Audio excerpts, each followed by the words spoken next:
Frustrated again, what do I do?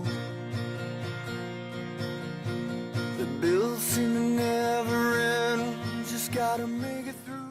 Hey, this is Jared and Carrie. We're at the venue at the bridge, and we're here today with the Savior's Army. Welcome to our little show here, guys. Thanks for having us. You're welcome. Thanks for coming. Well, we want to take this segment to talk to you guys about who you are, what you're about, what your influences are, and what you guys individually do in the band. So, take it away. Well, we're the Savior's Army, or TSA as people like to call us.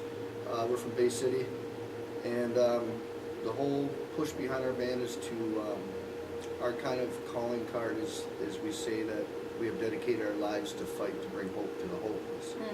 And a lot of people would consider hopelessness to be homeless or without money or without a place to live, but our definition of hopeless is anybody without Christ, Yeah. whether they're rich, poor, or whatever. So our whole mission is to introduce people to Christ and share what He's done with us, done for us, and what He can do for them.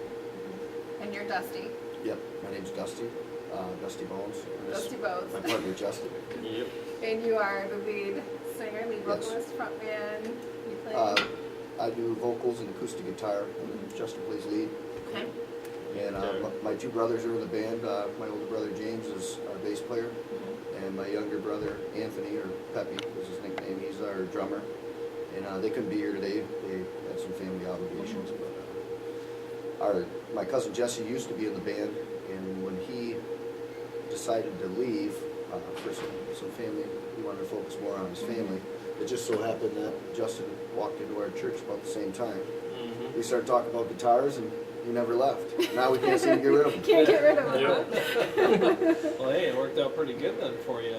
Yeah, he's been with us going on 4 years, and he's probably my best friend. So Sweet. God has a funny way of doing things. Yeah.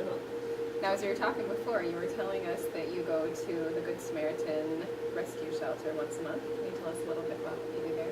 Yeah, we go in once a month, and at the mission they're required to go to chapel every night, and it's part of their requirements there. And we go in and share our testimony, preach a little bit, and then we do some songs for them, and just try to, before we leave, put a smile on their face, or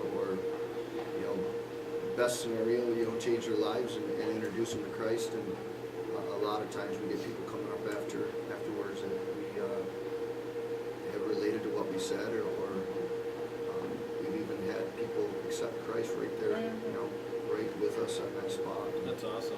It's usually the most rewarding show because those are the people that are the most hungry, and those are the people that don't have much that are there and they need something. And when you go in with that kind of attitude, you can really make an impact. Yeah, that's awesome. Sometimes it's the smaller shows that have more impact than the bigger ones that you went up and and please the crowd. But if you really change somebody's life, You in a reach that smaller one show, person, that's versus what matters.